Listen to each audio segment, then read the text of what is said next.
Daily taste the daily. ప్రతిపక్షంలో ఉన్నప్పుడే active politics చేసిన ఆ ఎమ్మెల్యే ఇప్పుడు ఎందుకు సైలెంట్ అయిపోయారు? గెలిచిన తర్వాతే ఎక్కువగా ఇబ్బంది పడుతున్నారా?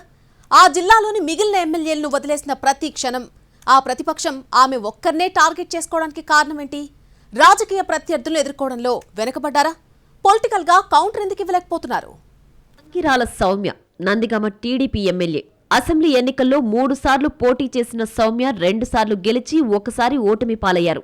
సౌమ్య గెలిచిన 2 సార్లు కూడా పార్టీ అధికారంలోకి వచ్చింది.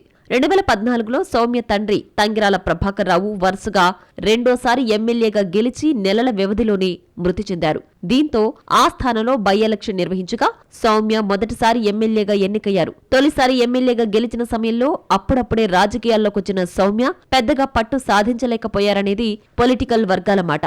అయితే 2019 ఎన్నికల్లో రెండోసారి పోటీ చేసిన సౌమ్య పరాజయం పాలయ్యారు. ఆ ఎన్నికల్లో వైసీపీ నుంచి మొండితోక జగన్మోహన్ రావు తొలిసారి ఎమ్మెల్యేగా విజయం సాధించారు. ఆ 5 ఏళ్ల పాటు సౌమ్య నియోజకవర్గంలో యాక్టివ్గా పనిచేశారనేది లోకల్ టాక్. ఇప్పుడు మాత్రం గెలిచిన తర్వాత సీన్ రివర్స్ అయ్యిందనే చర్చ నియోజకవర్గంలో జరుగుతోందట. ఎమ్మెల్యే తంగిరాల సౌమ్య 2019 నుంచి 2024 వరకు ప్రతిపక్షంలో ఉన్న సమయంలోనే నందిగామలో అనేక ఆందోళన కార్యక్రమాలు పార్టీ తరపున నిర్వహించారు. దీంతో పాటు నియోజకవర్గంలో అడ్డగోలుగా ఇసుక మైనింగ్ కార్యకలాపాలు జరుగుతున్నాయనే దానిపై సౌమ్య తన వాయిస్ గట్టిగా వినిపించారు. అర్ధరాత్రి సమయాల్లోనూ ఇసుక మైనింగ్ అక్రమ తవ్వకాలపై పర్యటనలు జరిపి జిల్లాలో చర్చనీయాంశంగా మారారు.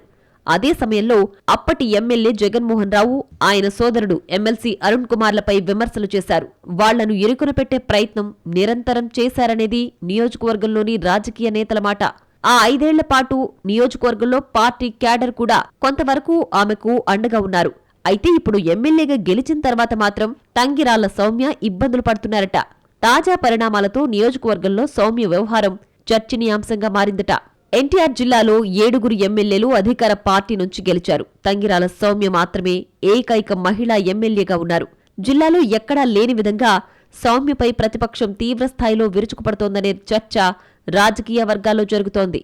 అది కూడా గతంలో ఆమె అర్ధరాత్రి పర్యటనలు జరిపిన అక్రమ మైనింగ్ వ్యవహారంపైనే కావటం సంచలనంగా మారిందని తెలుస్తోంది. అప్పటి ఎమ్మెల్యేను ఏ విషయంలో ఇబ్బంది పెట్టారో అదే విషయంపై ఇప్పుడు ప్రతిపక్షం కూడా సౌమ్యను నిత్యం టార్గెట్ చేస్తున్నారని సమాచారం. ఇసుక మైనింగ్ వ్యవహారంలో పంపకాలకు సంబంధించి నిత్యం ఎమ్మెల్యే ఆమె వర్గం తల మునకలవుతోందనే ప్రచారం జరుగుతోంది. అందుకే ప్రజా సమస్యలను పట్టించుకోవడం లేదని మొండితోక బ్రదర్స్ ఎమ్మెల్యే సౌమ్యపై ఆరోపణలు గుప్పిస్తున్నారట.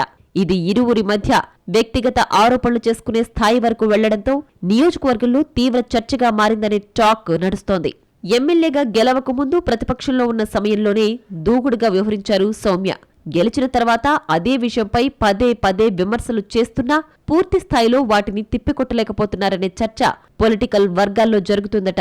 2014 నుంచి 2019 వరకు టీడీపీ అధికారంలో ఉన్న సమయంలో సౌమ్యకు అప్పుడు మంత్రిగా పనిచేసిన దేవినేని ఉమా రాజకీయంగా అండగా ఉన్నారట. ఇప్పుడు ఉమాకు ఏ పదవి లేకపోవడం కూడా సౌమ్యకు కలిసి రావడం లేదు అనే చర్చ జరుగుతోంది. ఇటీవల ఎమ్మెల్యే పవర్ అంటే ఏంటో చూపిస్తా అంటూ కూడా సౌమ్య ఘాటు వ్యాఖ్యలు చేశారు. దీంతో ఎమ్మెల్యే తంగిరాల సౌమ్య ఏం చేస్తారనే చర్చ పొలిటికల్ వర్గాల్లో జరుగుతోందనే టాక్ వినిపిస్తోంది.